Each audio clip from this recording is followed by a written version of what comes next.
wah, wah, wah. That's a great intro. Hello, everyone. Welcome to the Rendezvous Hour podcast, episode 2. It's the third episode, though. Yay! Good. How you doing? Yay!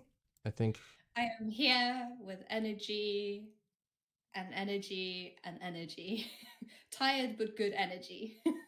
awesome because we need it, and you can keep me perked up, and if I can borrow a little of that energy. This is So it. Wait. we're going to do everything a little bit back to front because normally we start off with the gaming stuff, but we're going to go with the movies and everything and all that because we didn't really have any trailers of that to talk about this week. Mm. So, what have you been watching? Oh, well, I've been watching Bridgerton. That's a huge thing right now Oh for a yeah. lot of people.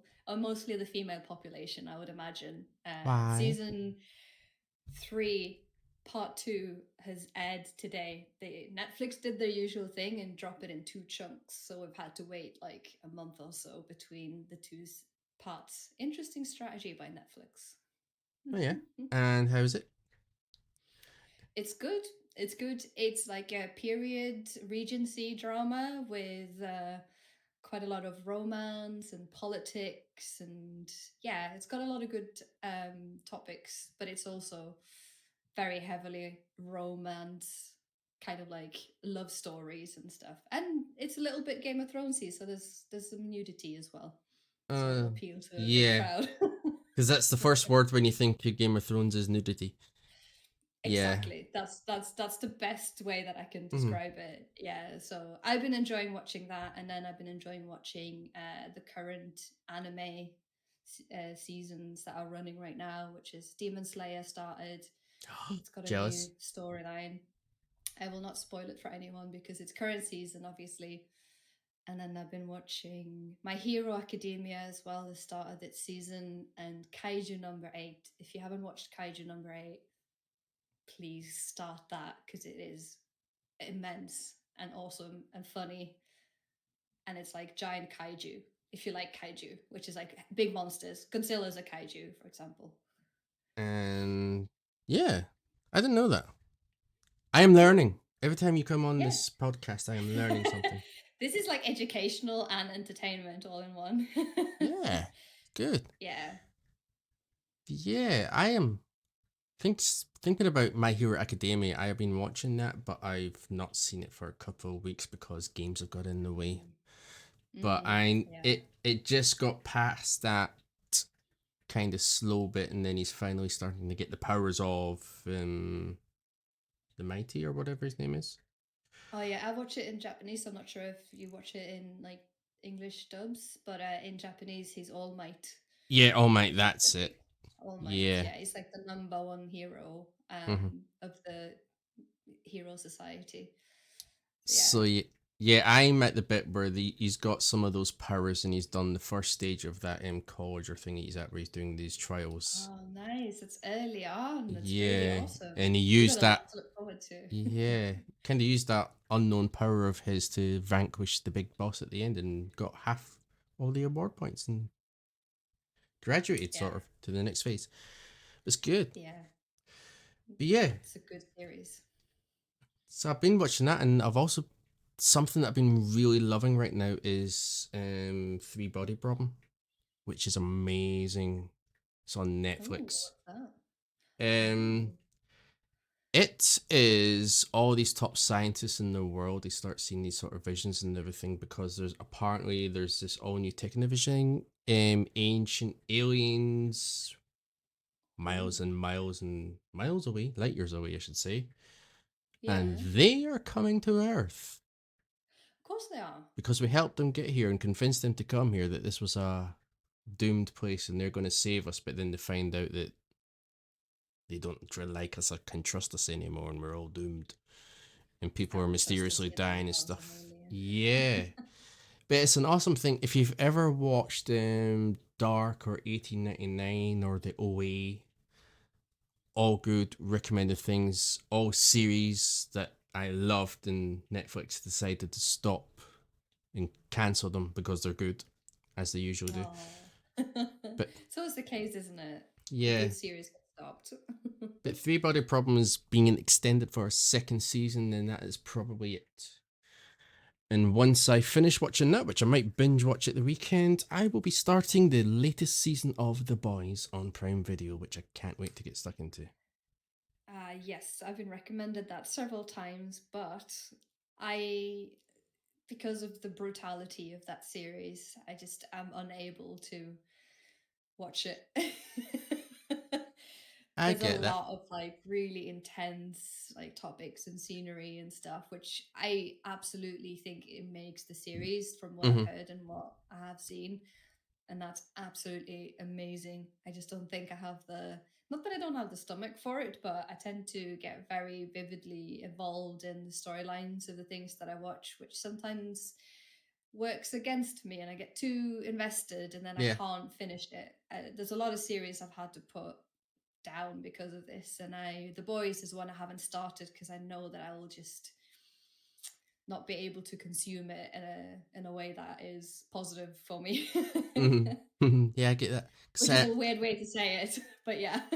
yeah.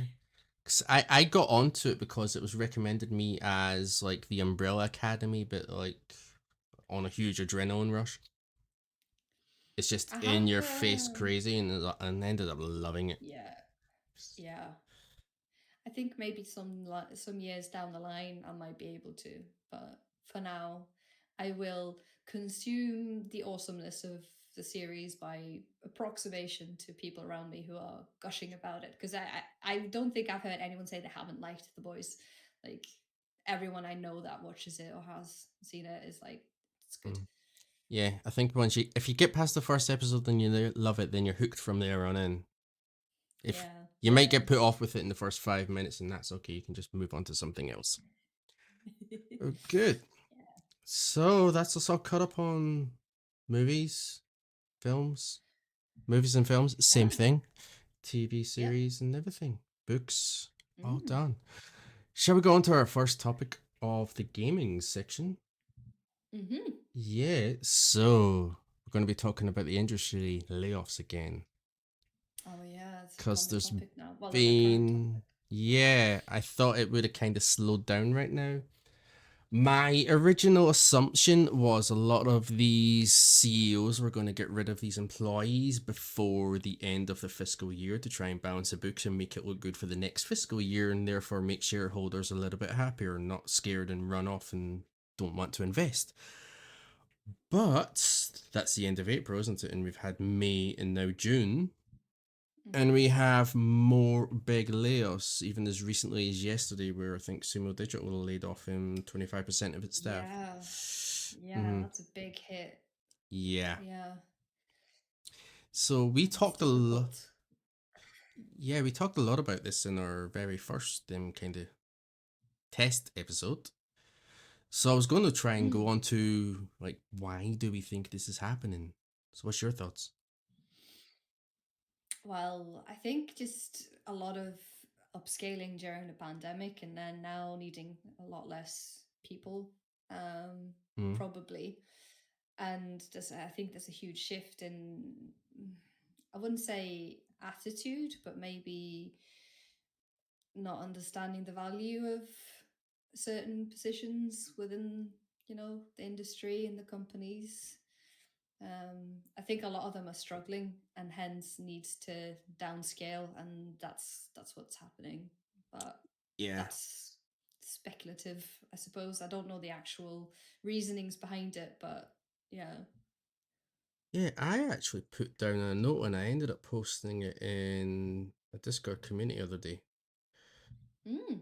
And it's a little bit of wall of text, but I can may as well just read a little bit off of that. Because I put, you got the pandemic hit, didn't it? And of course, Hmm. Yeah. console, PC, even mobile gaming was booming during that time because Yeah. everybody was at home and playing their games and all of that. And even people that were working from home were at home as well. So that was bringing in a lot of money. And then that was, of course, attracting investors who were going to put more money into it because they believed that the gaming industry was in a really great pace. Mm-hmm. So you have more staff were hired, they commissioned new games, they were going after all the trending things like the live service games and stuff, which everybody started making those, which I think is one part of the blame of layoffs and everything. Mm-hmm. But yeah, you know what execs and CEOs can be like is to start chasing a quick buck. They don't look at the long term Yeah. future and strategy and kind of planning and everything to make sure that everything's strong going forward. But then this all Mm-hmm. happened, and then you had all staff, like you said, were getting hired, bringing on new staff. New studios were opening. Some people higher ups, veterans and everything in the industry, were actually leaving a lot of well established studios and creating their own ones. And then, Mm-hmm. of course, there's all this competition going on. Everybody's fighting with each other, trying to get all the best employees. And then you end up with some studios don't have that veteran experience, so they need to try and increase wages, offer them lucrative contracts and everything to get them on board. So everything was great then. And then we go from there where we got the post pandemic, and you've got all the inflation, rising costs of living and everything. Running Mm-hmm. studios costs a fortune, I imagine. It's not just making the games, but making the games is costing more, but actually having to run the studios to create the games, the Yeah. inflation with the cost of living, staff are having to pay more for their bills, their food and everything. Not all they're not working at home anymore, so they're having to travel in and out of the office all the time.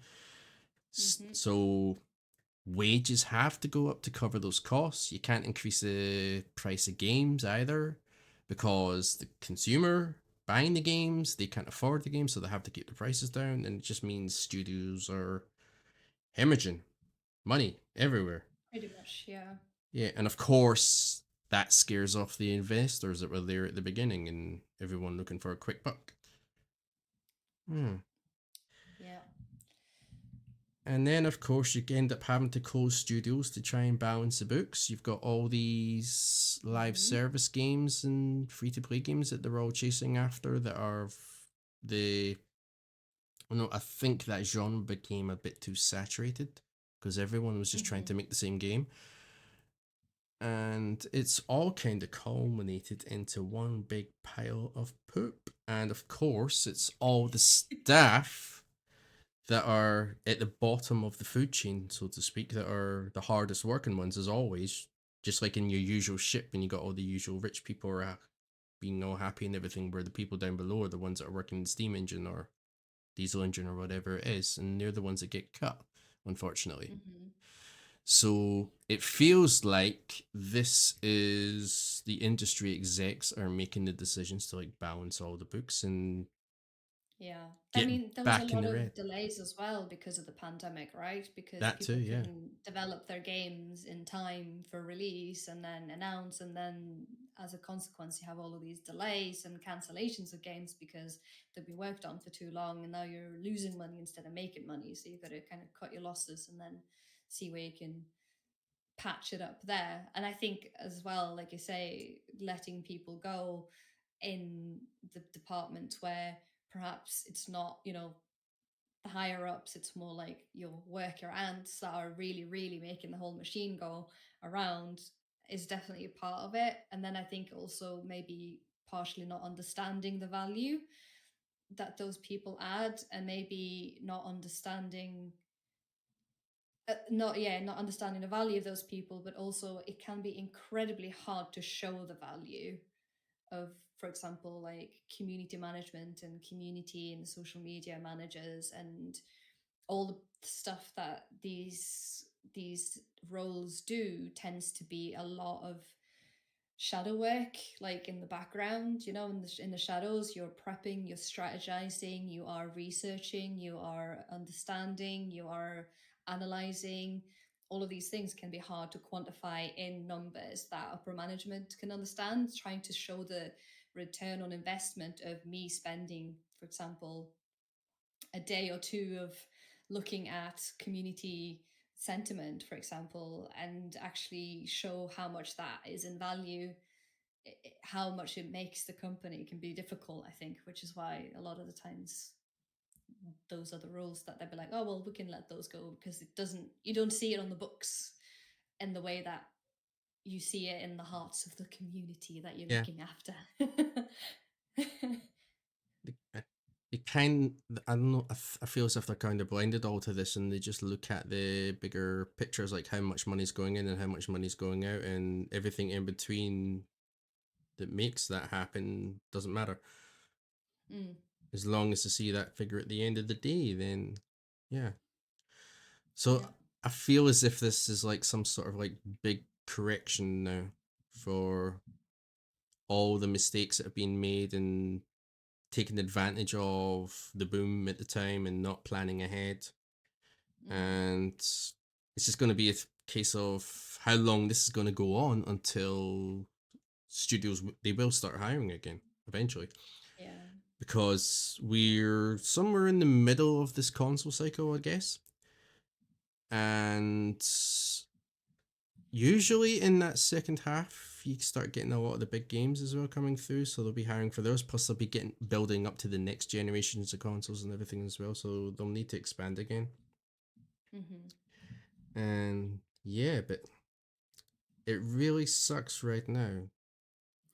Yeah, there's a lot of camaraderie and morale boosting as much as is possible going on between industry folks in the industry, um, trying to support each other with resources for how to deal with redundancy, dealing with suddenly losing your jobs. There's people whose lives are being completely jumbled up because they had a steady income, maybe they have a family, maybe they have just made a family, maybe they are living on their own, have just, with the inflation, barely making the ends meet. And then I also know of things like, how should I say it?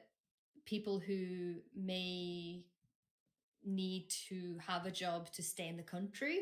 That kind of stuff tends to happen as well because Mhm. we've hired, our industry is diverse. It hires from multiple regions, countries, and backgrounds. So I'm pretty sure people would have been affected in those ways as well, which is concerning. So there's a lot of retweeting of jobs, sharing on LinkedIn. I share the jobs and the resources, and a lot of manuals and help guide books and resources being shared for people to look through and try and find new jobs and support themselves.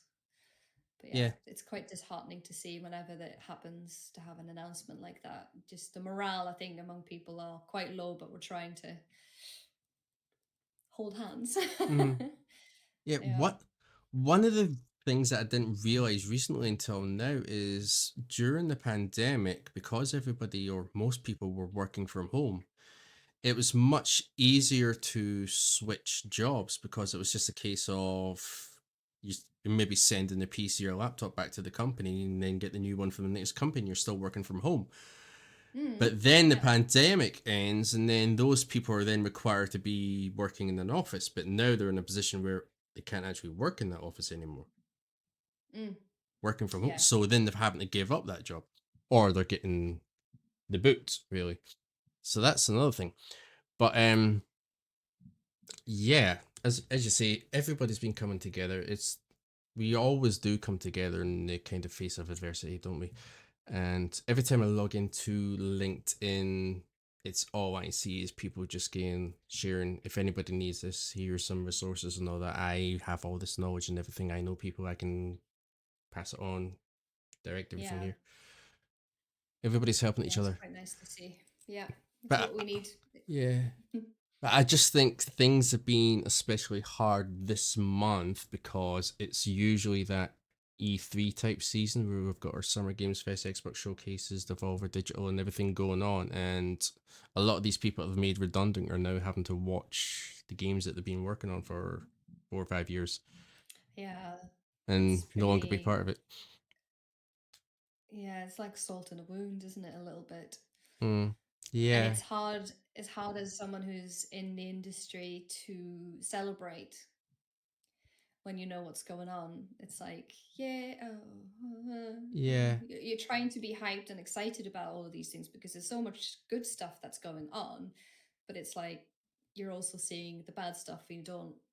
I certainly find it difficult to be 100% positive about everything and being like hyped up about all of the games. Like we've had like so many demos for indie games. Like I have like an insane amount of demos. I have like 20 demos in my Steam list now, and it's like loads of Kickstarters getting, out there and everything. And then you have the layoffs and Sumo's news yesterday, or was it yesterday? Yeah. Dear. You kind of get a little bit deflated about it, but then Mm. trying to support the ones that are remaining. Yeah, something I found that's new for me is I've actually been going around and wishlisting games on Steam because that helps them kind of get promoted Yes, a lot better that to really get put on the front does. page. That Mm, helps if you are wanting to help indie developers or small developers or solo developers. Some of these people make the art, the music, and the game all by themselves, just one person. mm, So if you see a game that looks cool and it's like wishlist now, like we're the wish lists is what helps support and boost those small companies, because it's, yeah, I've been wish listing and putting loads of things on my wish list. Don't do it if you don't like the game, obviously, yeah. because then you just, well, you can do that, I suppose. I'm not going to Mm. stop anybody, but it's encouraged that you add things you like. It's those little things. Even if you're a content creator on Twitch or YouTube or any platform that you're on, if you're like promoting a game, I'd like highly recommend that you push people to like check it out and wishlist it if they can.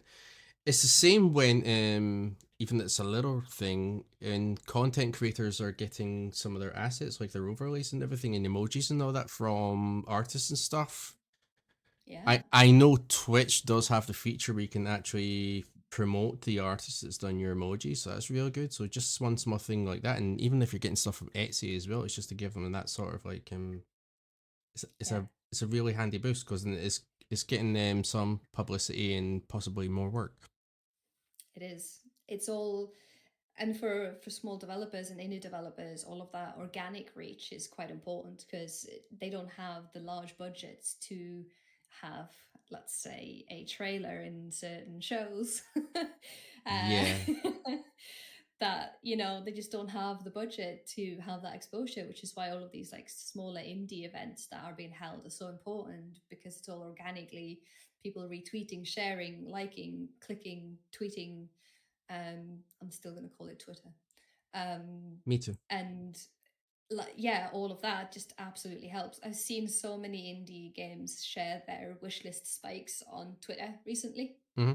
after they were part of a gaming event. There was the women's led studios event, and there was also Gorilla Showcase, I think, was also one thing. There's quite a few that are being held at the same time.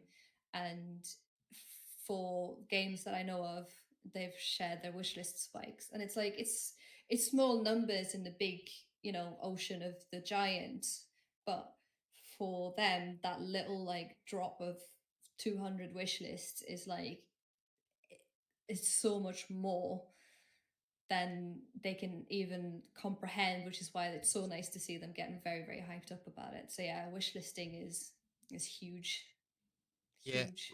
I've seen a bit of that myself recently. Just when there was that women led games that was Yeah, on, and developer that I'm a part of their community, they did a stream of their game, and I was just watching people come new members into the Discord and wishlisting it and everything. It was great.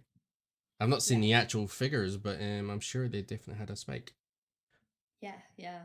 No, you will. There's lots of little spikes going on around the place, and I think I'm gonna support my first Kickstarter that I've seen, because there's a pixelated game that they've just launched their Kickstarter today, I think. So I wanna share that Well, please do feel by free to helping out. name drop them.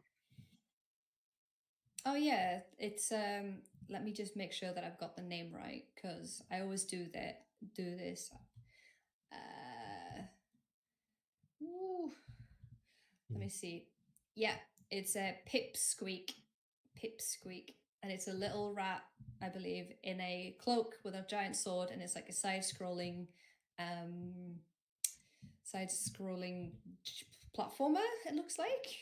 Um let me I'll share the link in the chat Yeah, to the Twitter. I forget you And can then do that. yeah.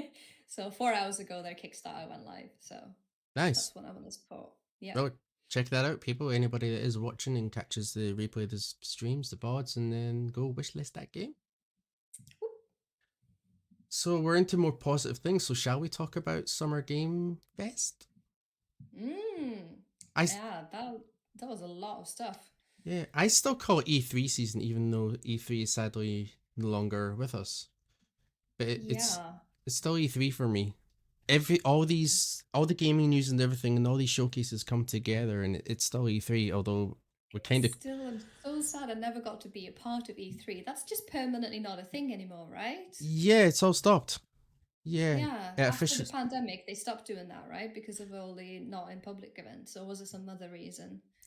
I think there was some background politics going on, and I know a lot of the big I remember when PlayStation pulled out of it, and Xbox, and Oh so on, yeah, we had some of the and you had giants. yeah, and then you ended up having a Nintendo Direct and everything, and they were all doing their own shows like just before or during. And then of course you got Jeff came along and did the Summer Game Fest and got his own thing It going. does feel a little bit like everything's like segregated, and now it's like everyone's a little bit at war with each other. Not a war, but like it's like coming together is like not as common with the giant anymore. Or is it just me just making wild assumptions based on nothing but my wild thoughts? I'm It not feels going to like start a that. war. Yeah, it kind of feels like that, but then now you've got the thing now where Xbox are releasing games on PlayStation, and then you've got both Mm. platforms are doing games on PC and everything now, and even releasing stuff on Nintendo now. So it feels as if it's all coming together in a weird way. But Isn't they're it just Microsoft trying to take over everything else? well, they do take over all the studios, but I've always seen the thing. It was the same with no crossplay, being able to play with people on other platforms and everything. I saw that as like a marketing thing where all of a sudden they get all those PlayStation users and Nintendo users and PC users appear on Xbox Live, even though they don't because they've had to create Xbox Live accounts. And then all of a sudden the investors like, oh hello, we just got a sudden surge of millions of users. So it Yeah. kind of boosts them up for a little bit, and it kind of goes vice versa. It's one of the reasons why PlayStation never wanted to do crossplay years ago during the PlayStation 4 days because they didn't want to give Xbox the boost. Now It's just it's going to turn into one giant thing, though. Have you seen Demolition Man? mm-hmm. Yeah, Do you know in that one where it's just like all of everything, all of the restaurants, it's just Taco Bell or something? Because Taco Bell yeah, was like the most popular and the most powerful. So it just ended up every restaurant's a Taco Bell. It's like that's just maybe that's gonna happen with the games as well. yeah, and that's what it's going to be like. And now we got with the showcases now because Jeff Keighley's kind of came in and he's like well, he was always known for quite some time as Mr. E3, and he's got his Now Summer he's just Games. running a one-man show. Yeah, but there wasn't too many big like triple A games being shown at Summer Games Fest. That was more of an indie kind of showcase. I was actually quite surprised because I wasn't expecting this amount of indie showcased, and that's why I think I was looking through all of the new like announcements and demos and stuff, and I was just very pleasantly surprised because I've shifted, obviously, as you know, but for anyone who doesn't know, who might be watching and listening, is I went from big games company to much smaller games and in the indie industry, and I never really had the exposure to that before. And now I'm seeing a lot more of it, and it's really really just to see. So yeah, it's quite nice. Yeah, brother, I'm bringing up this Verge article just because it's showing a lot of the. Oh, Alan Ah, yeah, Wake. yeah, There was me talking about triple A games. Then first of all, it's the first one, Night Springs, which is yeah, that's wild. yeah. But look, it's all indie games, smaller stuff. It's either double A or indie games, isn't it? Very nice. Very nice. I love the amount of very creative and different type of. Oh yeah, the Doom. I saw the trailer for Doom. Coincidentally, for some reason, it was in front of me at some point, and I think it might have been TikTok showed like a reaction to it. Now I only know Doom from, those very original, very pixelated, as we all maybe older generation, millennial generation knows Doom. And I saw this trailer and I was like, it was insane looking. Even realize it was Doom at first, and I went, ah, Yeah. He has like a shield which he'll kind of like rev it like a chainsaw, and then spikes will come out the edges and he can throw it like Captain America and it'll come back to him. That's that pretty insane. you saw Marvel in it, so there was right appeal right away there. Mm. Yeah, exactly. But yeah, I think it's one that I'll be skipping though. I 2 Dooms ago I got, but the previous Two one I dudes didn't. going like that. 2 Dooms. See this one here, Dragon Age: The Veil Guard. I loved Inquisition, and I was looking forward to the next Dragon Age game. I saw the trailer for this, and I Mhm. honestly thought this can't be the next Dragon Age game. This must be some sort of like spin off for Nintendo or that. Some people have been commenting on the graphics for this. Is that what you're referring to, or? It I know it just didn't feel like the big main game. It felt like some sort of spin off, like Oh, Tiny Tina's being like some sort of like kind of oh, spin off to gotcha. Like some sort Borderlands. of, yeah, yeah. Yeah, it didn't feel like a main game. And then 2 days ago, my best friend messages me and they're like, it's just saw the gameplay and it's very decidedly average. And she's a huge Dragon Age fan. Yeah. And I went, oh, they released gameplay. So I went and checked and they got 20 minutes of gameplay. And I was a bit on the fence about it. Everyone seems to love it and says this is what the next big RPG game should be like. But Oh, I, d- interesting. I didn't fancy it. I saw a lot of people comparing it to Baldur's Gate without the Dungeons and Dragons type stuff. Interesting. Yeah, so I'm going to keep an eye on it, but at a cautious distance. Yeah. Yeah. Gears of War ED, another one that my best friend was looking forward to. I told him they've got a new Gears of War game, and they were like, "Oh, is it following the storyline of Kate or Crate? I think it is. I'm not familiar." And I'm like, "No, it's a prequel." So I was like, "Oh, never mind then."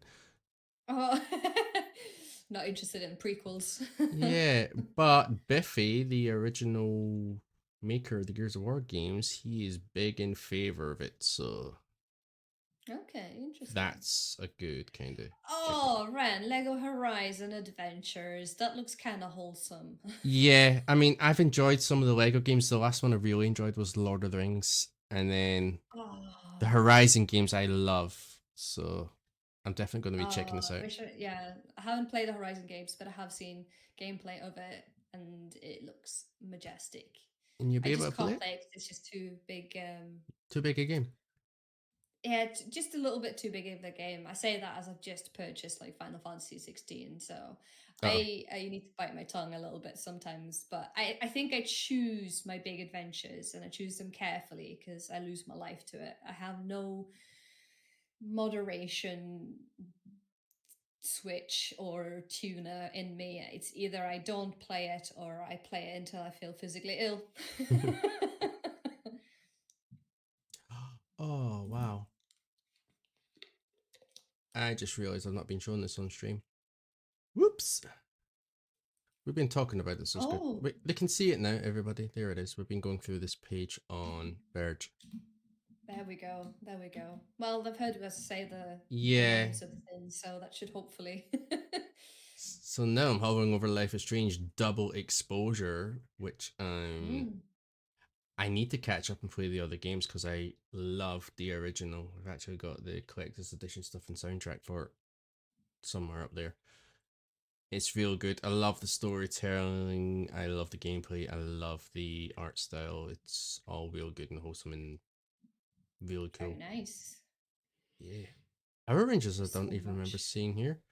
Monster World. Sorry, Monster Hunter. I didn't like the Wow. other Monster Hunter game. This wasn't for Mm. me.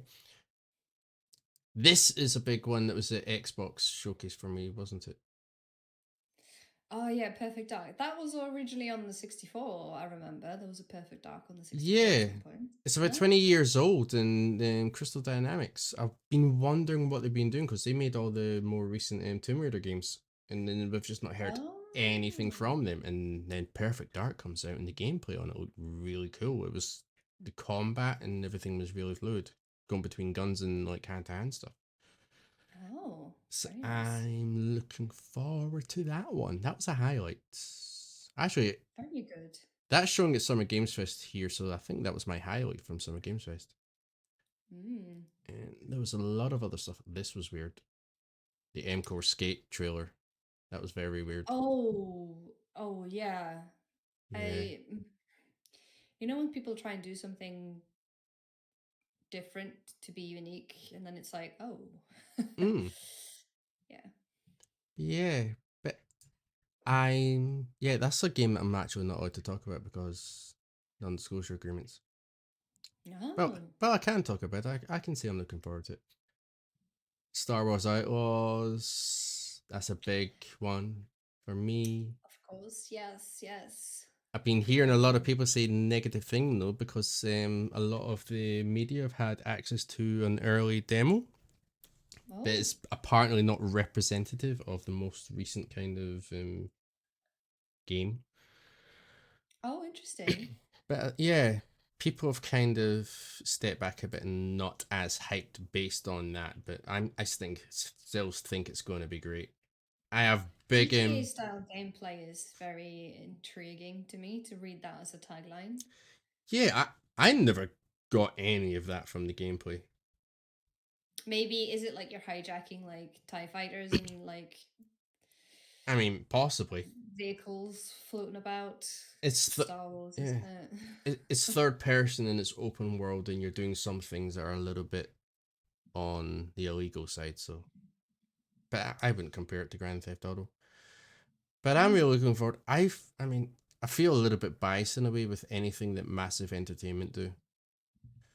I mean, Yeah. obviously with the Division 1 and 2, Avatar: Frontiers of Pandora, and all those games have been run on the Snowdrop engine, which I think is just one of the most impressive engines out there. And the stuff that they've been able to do with that is really impressive. Even the guys over at Digital Foundry give big praise to that.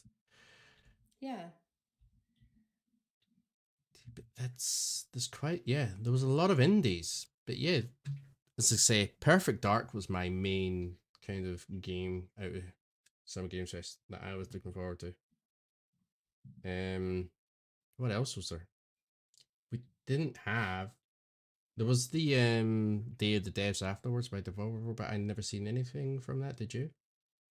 No, I don't think I did. No. That was a 1 hour showcase after the main Summer Game Fest stream, showing Mm. all the independent stuff. Oh, Which is very cool. nice. Oh, but how can I forget? Outer Sloth. You know, Outer Sloth, Among Us and everything. That game. Oh, yeah, yeah, yeah, yeah, yeah. They made a really good appearance during Summer Game Fest, and they're talking about this new initiative where they've actually got this fund together and they're supporting all these smaller indie studios and helping with their support their games and everything, which I thought was really awesome and wholesome. And that's really awesome. Yeah, I love it when people are being supportive Mm. of each other. Yeah. Yeah, it was a really good initiative, and it was Victoria Tran that was on stage presenting it. Wow. Love it when you have stage presence, like people presence. Yeah. What should we have now? Quickly. Oh, talk things Quickly, you well. get the. Yeah, it's not working. This was the What are your Xbox notes? showcase. Did you see any of that? I did not actually. Yeah. I might have by proxy been subjected to some of the news though, but there was a lot. There's been a lot to digest in terms of news and games, so I Mm, can't remember if right. anything stuck. L- Maybe Fable. Oh yeah. Fable, I think, because that's the series that's been my only reason for ever playing on the Xbox has been Fable. Here we go. Yeah, Fable. Mhm. There we go. Um, This showcase for me, I've seen all the headlines yesterday and today. Everyone's saying this is the best showcase that Xbox has ever done, which right. I didn't quite agree with. I don't know Does if it not this quite is. feel like it? I, I know because it's this time of the season. I think of E3 all the time. I think did Xbox win E3, and I'm thinking no, because it Hmm. always used to be who won E3, and it always used to be Nintendo because they were always last, and that was the freshest thing, and everyone loves Nintendo. But this was very up and down for me. It started off really well. I remember the show and tease Call of Duty Black Ops 6, which was right at the beginning. And I do Mm. like Call of Duty, even though the multiplayer I've gone off and I prefer more open world, open big maps and everything. I don't like the close quarter stuff. But that happened, then it kind of went down a little bit, and then it came back up again. Because that's when Perfect Dark was shown. Yeah, Perfect Dark was the thing that Mm. piqued my interest again. And Yeah. then it went down again. And then it was up. And it just kept going up and down for me the whole thing. It's like a roller coaster. Yeah. You're like through emotions. Yeah. And it just because of that, it just felt like an average thing all the way through for me. But my highlights from here, see, I remember we talked about Indiana Jones before because there was a teaser for that and it looked a bit dated, like a last gen type game, but it did look more polished now. We've got Doom Dark Ages again. Diablo, that's. I don't know, are you still playing Diablo 4? I might dip into the seasons again because I've been watching Tony T stream it, and he says a lot of changes have happened because when Diablo launched, play through the storyline. I didn't much care for it. I didn't hate it, but I didn't much care for it, and then it lacked the replayability and the end game for me.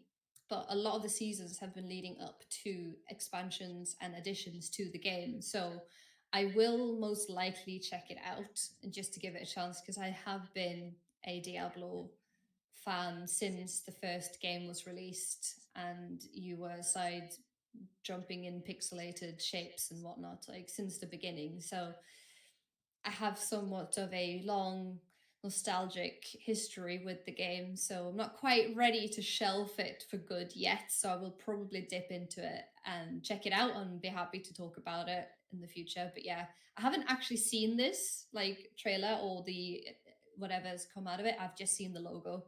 So uh from judging from the tagline Vessel of Hatred, I think there's going to be some of the prime evils returning to the game. It was set up in Diablo 4 as well.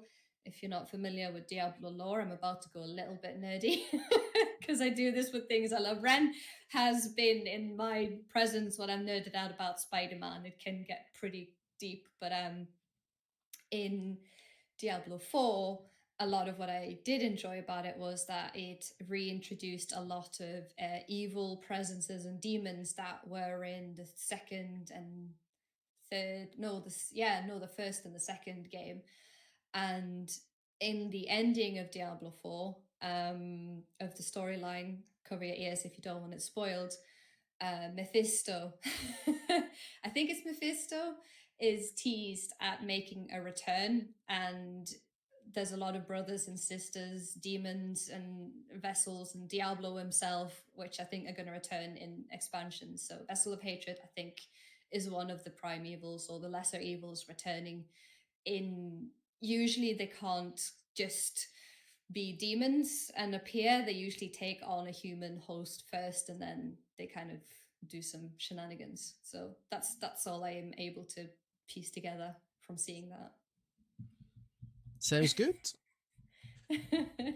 See, the only thing Yes. I know really from Diablo 4 is I remember I got to watch you complete the main campaign. Oh yeah, yeah, yeah. And it looked awesome. Yeah. I kind of I'm got into it glad. for that last 1 hour that you were showing it. Hmm. It's really good. Oh yeah, Mephisto is actually the evil primevals. He's one of the primevals, and he is the evil of hatred. So they have like different of sins and evil, and yeah. So I'd be happy to share more gameplay when I dive into that actually. Oh, So, look forward to it. So, mm. out of the rest here, one from my dad for sure is Flight Simulator 2024. Oh yeah, he likes simulators, doesn't he? And stuff with Yeah, bikes it and stuff. does. Yeah. And this has gone with a more focus on you can do careers in just about any aviation history possible, from flying airliners to doing rescue to doing forestry, putting out fires and everything, ferrying Mm. passengers here and there, crop dusting, all that sort of thing. Even there's even hot air balloon stuff going on. And I think this is a really good thing because it makes it more appealing to a broader audience. And Okay, interesting. hope because Flight Simulator, the latest one, which was come out in 2020, you basically get thrown in a cold cockpit when cold means everything's turned off. And you've got a dashboard here with thousands of switches, and you have to figure out what you have to do to turn the thing on and plot your destination and go. Whereas this having a career and a certain path, it gives players, new players, something to focus on, and hopefully inspires them into a career in the aviation industry, because I hear there's a bit of a shortage on pilots and stuff. So Oh really? yeah, Oh. it's both commercial and military, I believe. But yeah, but I'm looking forward to helping my dad play that game, because I'm sure he'll be like texting me on WhatsApp or something saying, "Can you help me with this?" and all that, and shouting at it and saying, "What's going wrong?" and all that. But yeah, that's going to be a highlight. Stalker 2 looked good for me. Fable, I'm excited about that just because it's the one that my best friend just goes all giddy over. I love Fable. I love Fable so much. I loved 2 and 3 I played a I lot. I've only really watched gameplay of 2, but it looked fun. This Wu Chang game here looked good as well. Metal Gear Solid, not really interested. Fallout 76 is good to get a proper expansion. It's been a number of years. South of Midnight reminded me of Kenna. Only because in the gameplay sense where you beat the dark kind of enemies and everything, it makes everything around it good. I guess in the sense it's a bit like Avatar as well, when you take out all the Oh, strongholds as well. yeah. Pandora retakes the Earth or the Moon. Interesting. Pandora. But that, yeah, that looked like a good game. But everything else, I mean, if it popped up somewhere on like Plus or Game Pass or anything, there was a lot of stuff on day one Game Pass, I should say. They Oh, were interesting. they were really pushing that. But Yeah. but yeah, as I said, Xbox Game Showcase was a bit up and down for me, and there was a lot of Bethesda, which of course you would expect since they did buy Bethesda. So that helped prop them up. Although to be fair, if they never bought Bethesda, there would still be a lot of the games featured anyway, because they don't exclusively show Microsoft Studio games; they do a bit of everything. But yeah, that was that. Mm. And we got time for a little bit more. I should mention it wasn't quite during the E3 Pure, but a week or two before was PlayStation's State of Game. And the one highlight from that, I would say, would be Astrobot, for sure. Oh. That's the one I've been waiting for. So Oh, I am very much looking forward to that. Now, the amazing. last little section from our Summer Games Fest E3 type season is Ubisoft. Forward. Oh, yes. I did not get to catch up on that, but I know that Assassin's Creed featured because it's Yeah. the is it the one in set in Japan or in an Asian country? It is Japan. It's Assassin's Creed Shadows. We've already talked about it start with, so we can go down to here it is here, Assassin's Creed Shadows. They showed off a lot of good gameplay and the combat, and something I really liked about this is you've got the two different character types. One is a shinobi, the other is I can't remember. it escapes me from now, but you can actually tackle a mission very differently depending on which character you choose. This looks like you can either choose to be really stealthy and be like a ninja in the shadows and sneaky, stealthy, stabby, backy, shoot from the rooftops, or you can Leroy Jenkins and slam through the wall and point a weapon straight into someone's brain stem. Yeah, they've got this big thing here, and they've also got this huge hammer with spikes on it. It's like a club thing that they just throw around. And Is that a um, Yari that the character in the background's carrying? Because it's like long Japanese looking spear. I think it's a Yu. I might be wrong. possibly, I mean, we've got Actually, um, Naginata, because it's a polearm, maybe? They're used by the samurais. Maybe that's it. yeah, but that's Sorry, I didn't Yaska. know that. Yeah, that's the main character of Yaska, and then you got the other one's Neo or something. I can't. I apologize if I butchered their name. I usually do when I'm streaming, but it really does look good. So much so, I was very tempted by the collector's edition, but then I saw the price. I was like, maybe not. How much is it? Is it like 200 or something? Yeah, it's over £200. But the collector's edition it comes with this huge statue with both the main characters, and it looks really good, and then all the other stuff as well. It would look so nice on my display, even though there's not any space. But I'll put up another shelf for it if I had the money. Wow.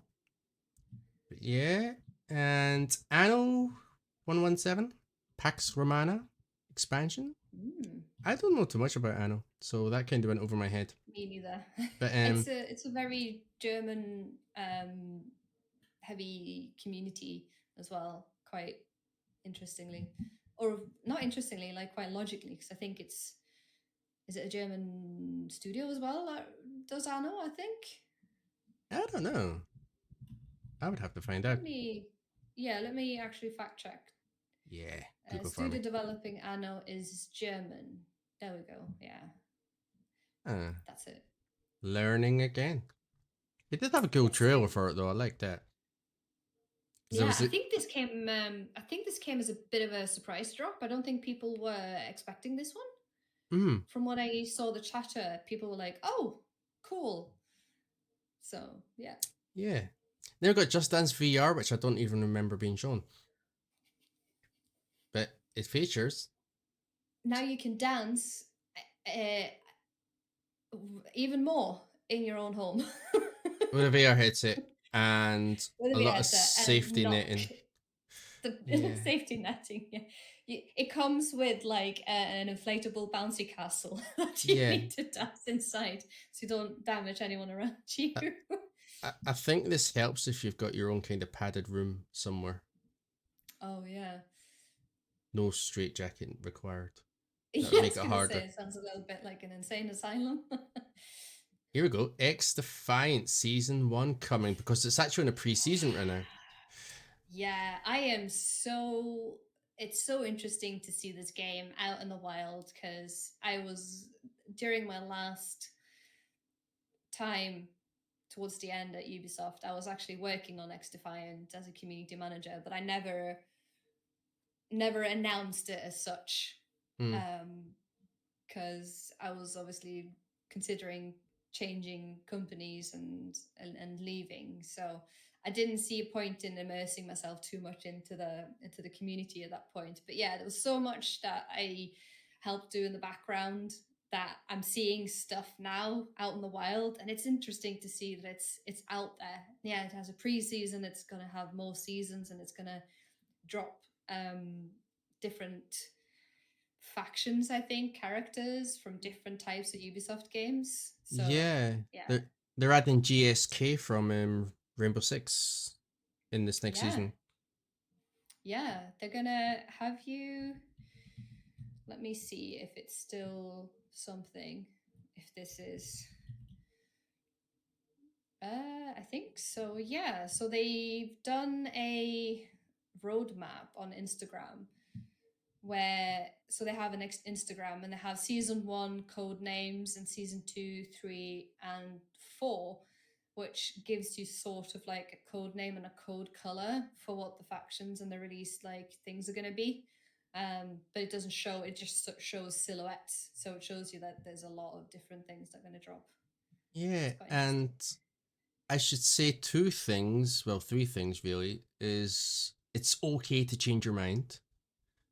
But Mm. two, I am going to hate myself for saying this, but I am actually looking forward to the new content coming, new seasons. Oh, nice. Very nice. Because, as I've mentioned before, I tested this for about 2 years Yep. and had to keep my opinions off of social media because of more NDAs. There's a lot of NDAs with Ubisoft. And Yep. even friends that I played this with, none of us liked it. And then it came Wow. out, and I got emails from people, friend referrals. Basically, if I accepted those referrals, they would get an XP boost once I reached level Oh. 10. And I thought, well, I'll give it a go just to be nice and help a friend out. So I did that, and I went, oh, this is actually good. I'm Mm. liking it. Yeah, and I'm like, why am I liking this? I don't want to like it. Yeah. It kind of gave me old vibes of Call of Duty in a way when I used to like that in those kind of small maps. And the maps are one of the good selling points, plus all the different factions in it, I guess, as well. Yeah, yeah, But there's a it's lot of different environments that are probably really fun to play this mm, kind of game in, which I'm not the type of demographic that would play this type of game, but I could see the appeal of all of the different meta that you can create with all of the different characters and the different maps. I've actually been watching, I think it's Ezio, one of the people in the community, in the division community, has been streaming X Defiant, and I've by proxy sort of watched him and seen a few of the things that has been going on, and the maps look quite exciting if you know how to work them properly. yeah. I just remember when testing, I was thinking there's just nothing original about this. But then I thought it's an actually good thing to just pick up and play for a little bit and then put back down and get back to something else, back to Yeah, adulting. And speaking yeah, of definitely. Division community, we Ah, have yes. this guy, this guy right here. Uh, This guy, Mr. Keener. yeah. So we got First Rogue, which is the start of the first season of Year 6. And as we know, spoilers from the previous season of Year 5, Keener is alive. Yeah. Which I don't know how he's alive. I mean, they try to explain it because, I mean, we killed him at the end of Warlords in New York. But then we had the whole Isaac thing saying agent deceased or whatever it was. And Yep. that kind of clued in a lot of people thinking, but he's not an agent. So therefore he's not Mm. alive. But then I'm thinking, plot hole. Did they just leave his body there and walk away? Surely they must have picked him up and checked he was dead or alive or that or something. Yeah. But then that'll happen. But then at the end of the rest of the season, you got Theo Parnell. He's Yep. still alive. Yep. The one that we killed to him was an actual physical clone, not one of his projected ones. And of course, part of last year as well is they got access to the whole mobile shade network and Anna and everything and stuff. So they've taken all that over and got access to it. They're cloning deceased agents, alive agents, watches and everything.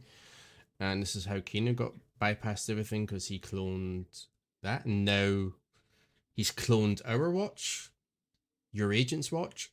So he's got all your data as well. Whew. And of course, Kelso's gone rogue because she was following the traps and everything. And apart, she got knocked out as well. And then she, for some reason, decided to join. And this was something that really frustrated me because when we had the whole fail out thing, everyone was gutted about that. A lot of people shocked by it. Yeah. I kind of predicted Yeah. it. I had a feeling it was coming, but I was still shocked that they went ahead and did it anyway. but there was a lot of feeling in the community that it should have been Kelso that went rogue and not Fei Lao. Yeah, And so this felt a bit absolutely. like fan service by making Kelso go rogue.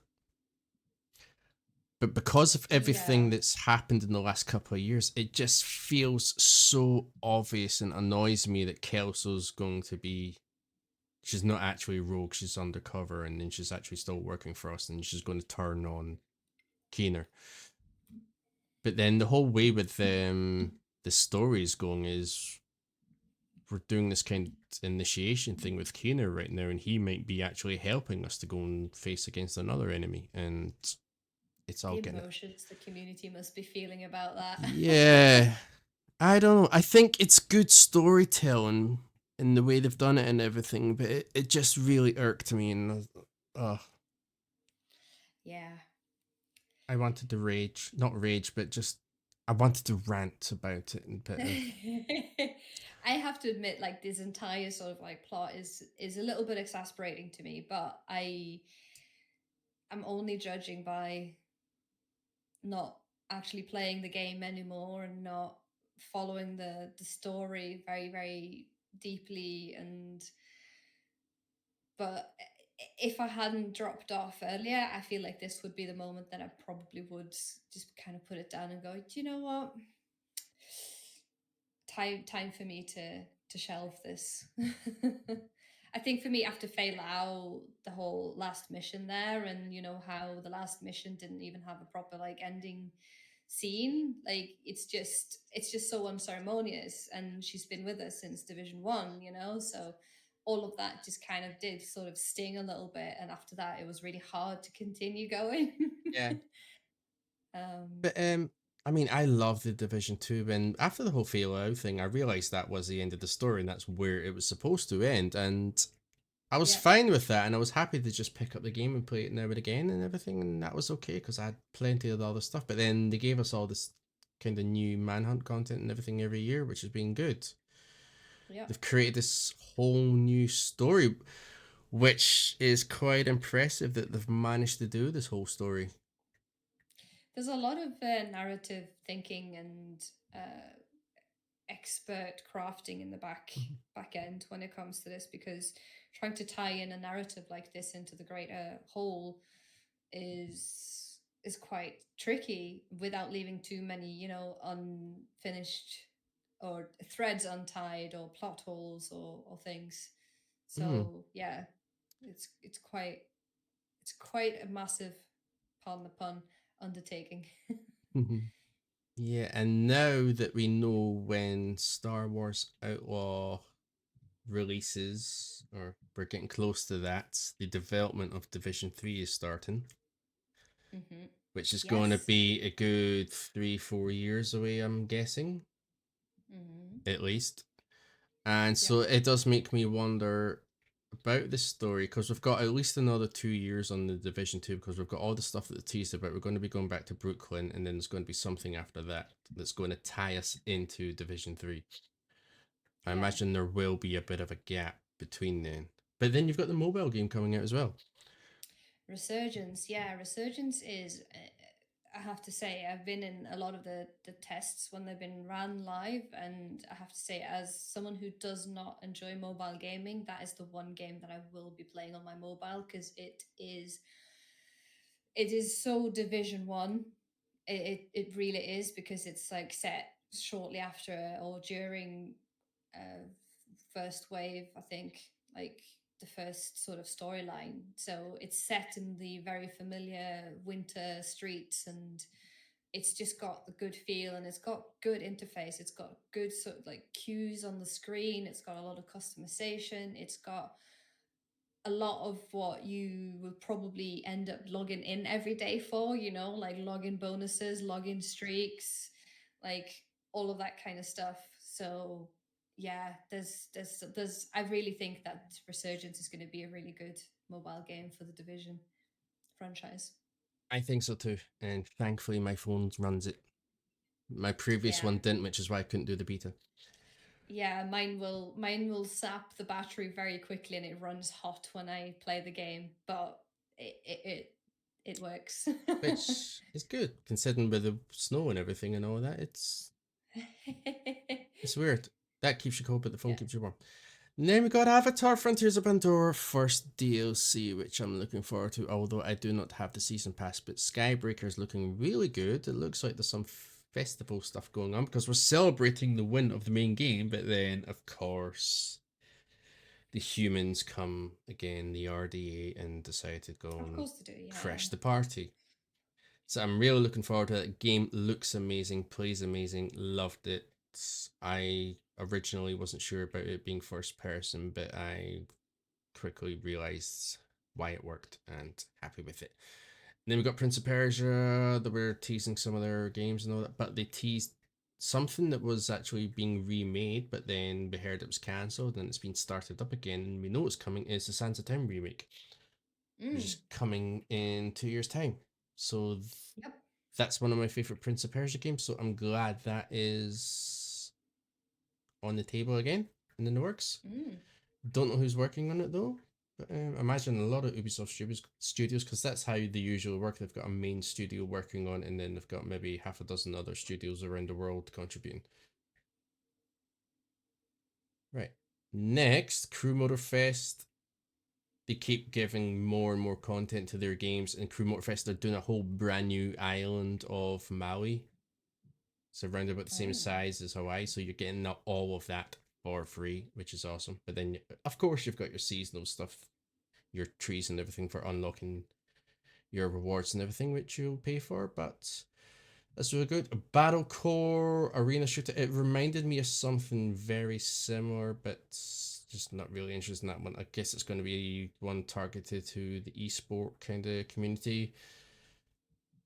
Monopoly. That's a I think there was already a Monopoly game before, but that kind of looks cute and cool. I Yeah, it mean, does actually, yeah. Ubisoft, I mean, they don't get a lot of promotion, but they do a lot of these kind of board game stuff. And they've done Monopoly several times, but they also done your Trivial Pursuit and Wheel of Fortune as well, and things like that. They're always Mm. fun, and a lot of them you can actually, even though some of them don't have a built-in live mode or anything, you can actually play them online with viewers. That's good. And then just showing Assassin's Creed there again. And that was it from Ubisoft. And I have to say, Ubisoft was actually my favorite showing during the last week or so, just because it had that real E3 feeling for me. You had it in the arena with the audience, you had the live orchestra, which I think PlayStation started at E3 years ago with when they did the reveal of God of War. Mm. And Yeah, I think a lot of people have kind of borrowed that a little bit, and I just loved that. it's a good feature. It's a good thing. Yeah. So it was good. It just felt like I was at E3 again when I was watching Ubisoft. It may have not Yes. had tons of big hitters or anything, but it just gave me that feel. So I was Gave you happy. that, yeah, gave you that sensation that you've been craving from the lack of. Yeah. I think that's what was missing from all the previous ones and why I possibly didn't rate them as highly as others are. Mm. Mm. So Yeah. there's one more topic to talk about in the games, There is. which is Destiny 2. Mm.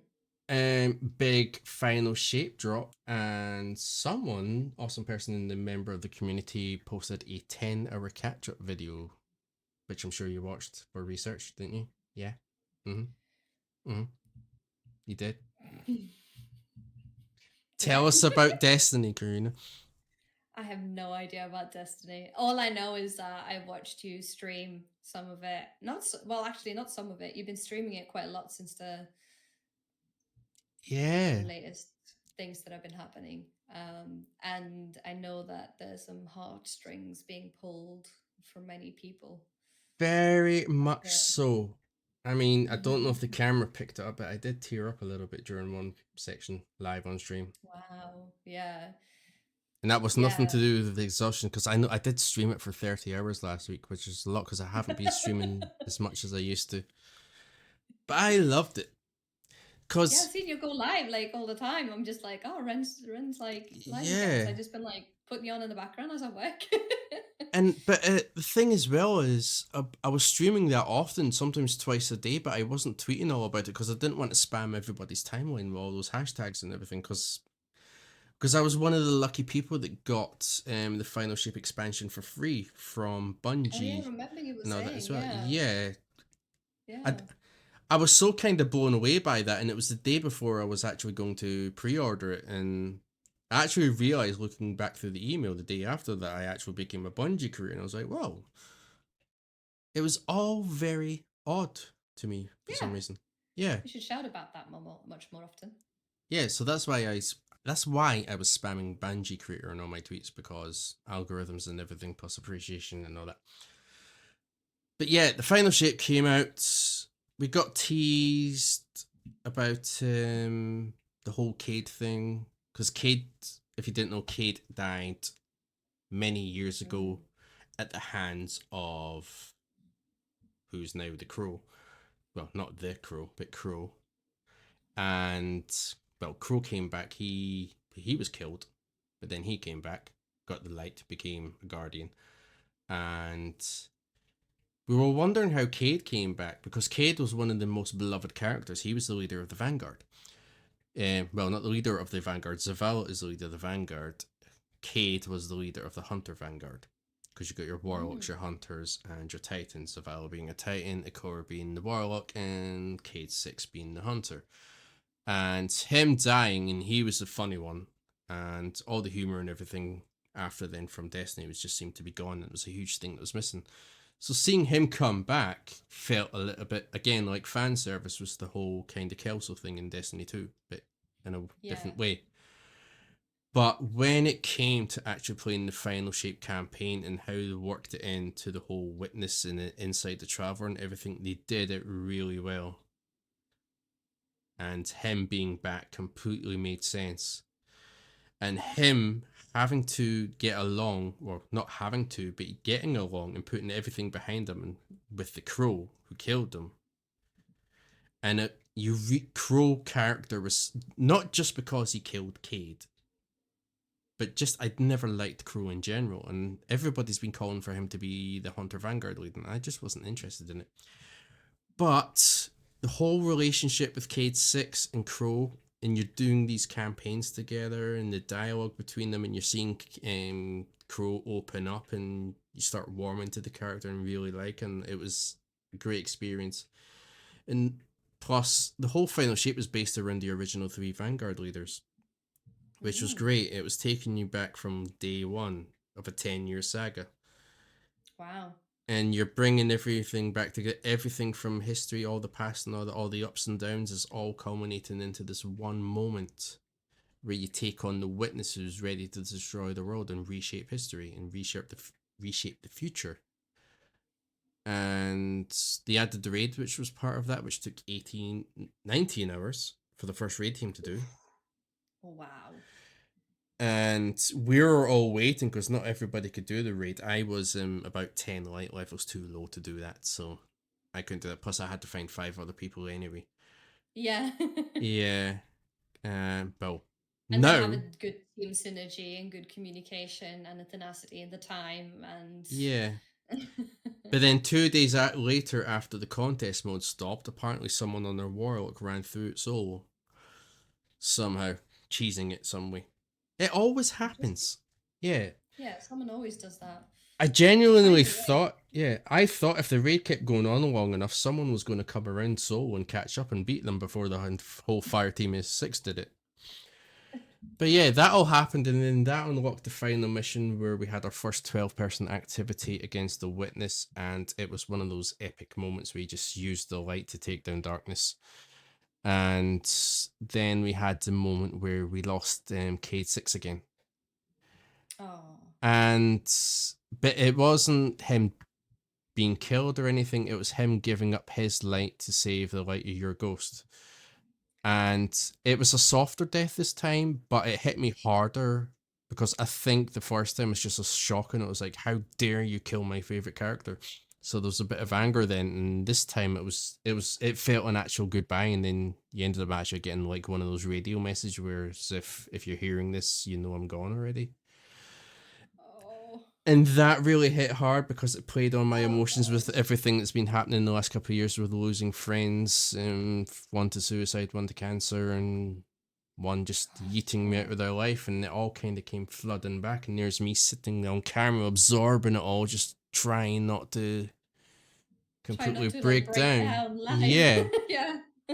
I'm That's like, hard, man. yeah, I was just looking for a quick exit. Can I get to the door quick enough and get some tissues or but yeah, Oh, I I thought it was amazing. It's one of the best campaign. I think it is my favorite campaign that they've done. The storytelling that they've did, the characters, all the dialogue, the narrative, even the pale hearts world that they created.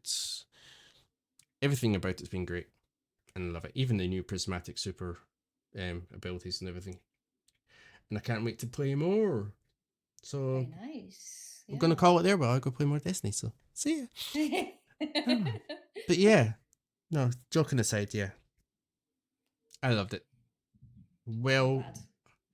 even if I didn't get it for free and I paid for it all, I would say it was well worth the money. And then now it's got new. It's not seasons anymore; it's episodes. So there isn't 4 seasons. There's 3 episodes. Mm. And if anybody out there plays Division and Destiny, you'll constantly see Easter eggs and all these mentions of each other's things all throughout the games. Like Oh, if you just like the first episode of Destiny 2 is Echoes. You start Division 2 this week and you get Anna, the AI thing, calling you Echo all the time.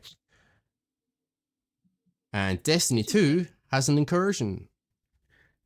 The Division 1 incursion. There's all those sort of things, all the wordplay, they all share it. You're even the Vanguard is in Destiny and Division 2 now. Well, it So shares a lot of common terminology, it seems. Yeah. yeah, and I don't think it's any bad blood or anything behind it. I think it's an appreciation between the two studios that they keep name dropping things with each other. I think they, Mm. hmm. And it's okay to love both. But yeah, Yes. I think we're done talking about games and all the E3 type stuff and everything that's been new. And it's been a really good game for play, a good time to play games and be excited for games if you are the gamer. Not so much if you're the one making the games. But I do hope Yeah. it'll get better, yeah.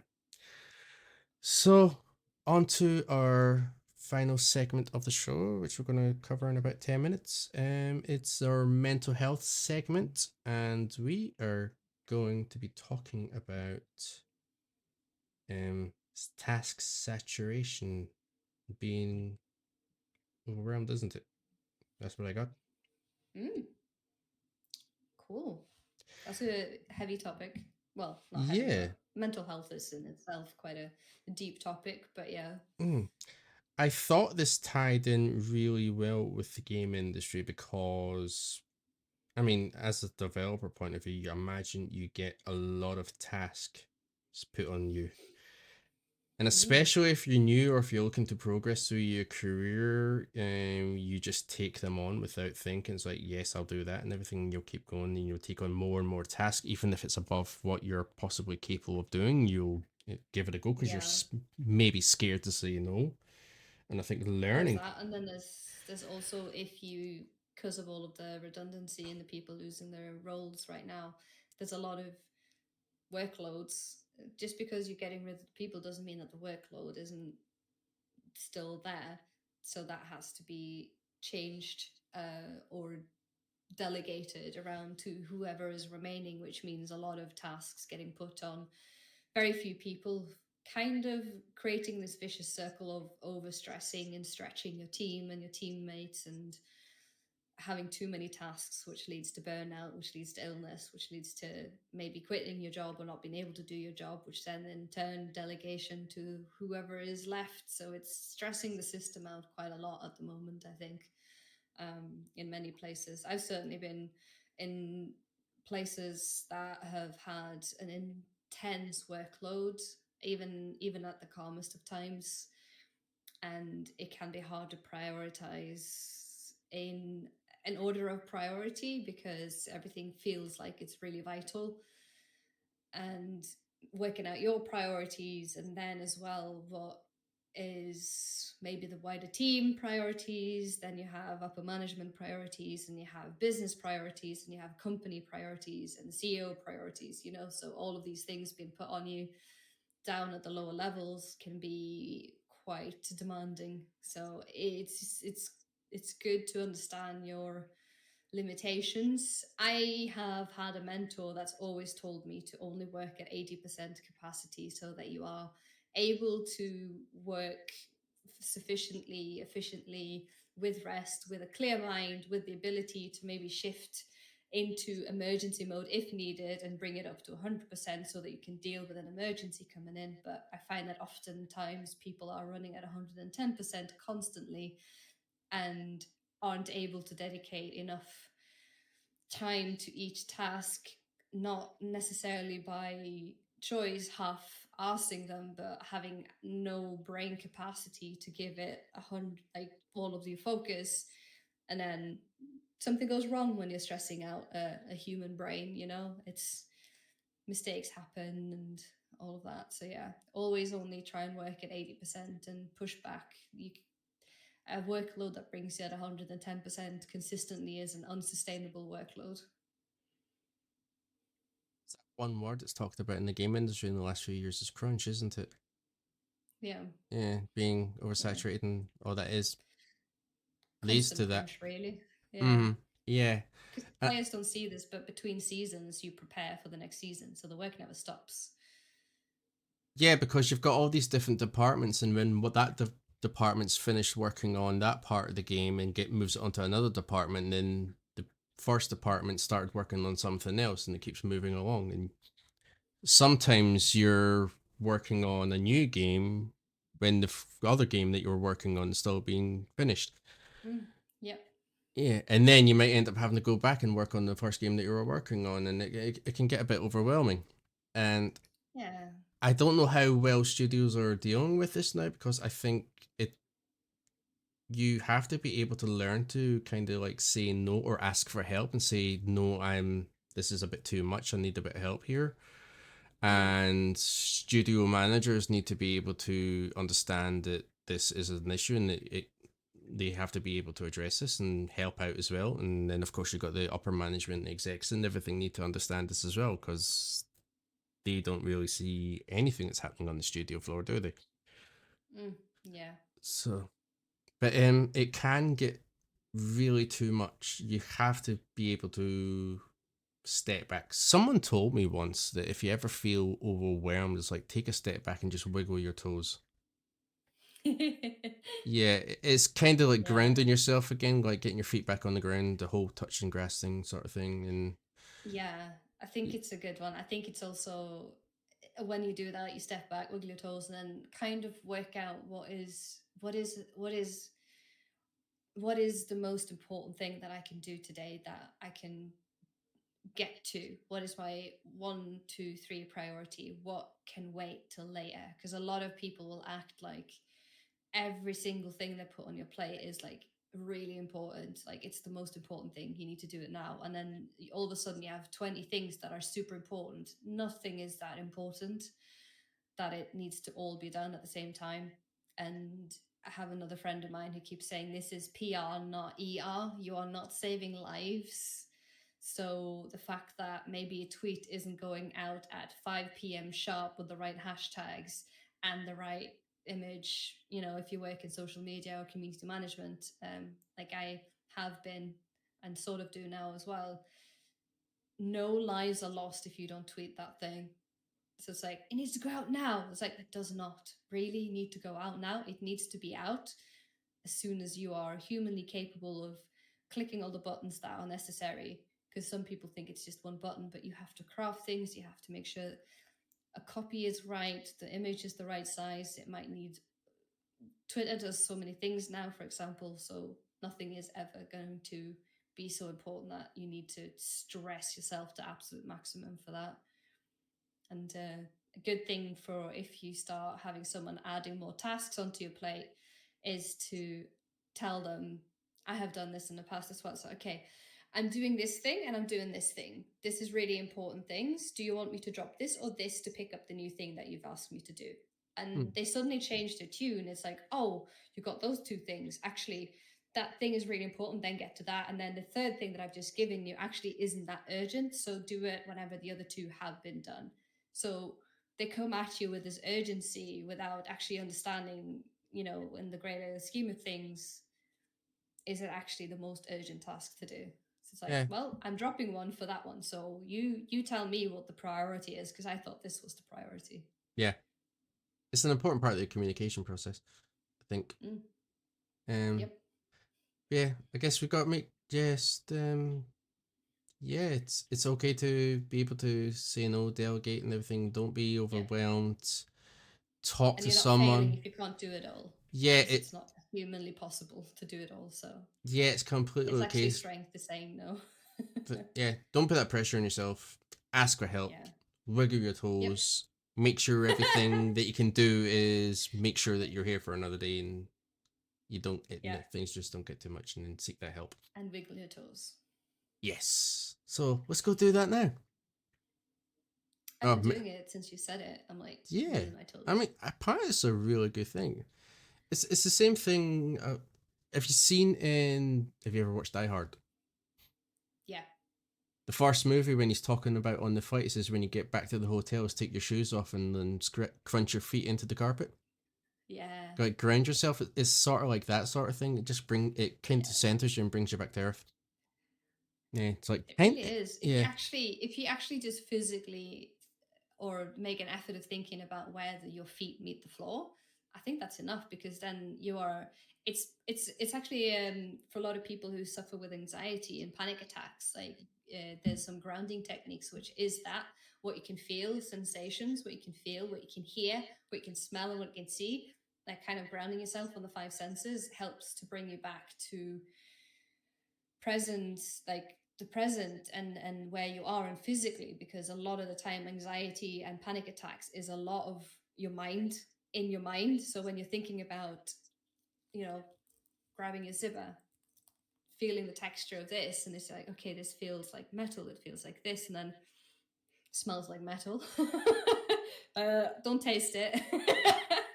But yeah, grounding technique. So the feet on the floor, yeah. top tip. Mind is definitely a powerful thing. I learned this It's too recently when powerful. someone says if you think of the word saliva, then say saliva, your mouth will start to get saliva in it. Florida. So you end up drooling. Yeah. You sound like a Murloc all of a sudden. It's just like, Mm-hmm. no, mind is a powerful thing. That Yeah, is hugely powerful. That's why physical symptoms will manifest itself as definitely. illness if your mind is, not, if it's in a bad state, then it's just going to do that. It's the power of the mind, Yeah. So for good or bad. good mental health to everyone, and I will thank you for being here for another podcast. Yeah, thank you for having me. And like Yeah. weird energy. Yeah, love to Like see good it. weird energy. All right, Awesome. thanks everyone. Stay safe out there, and hopefully see you on the next one. Bye for now. Bye. Ooh, it's a weird Twilight Zone.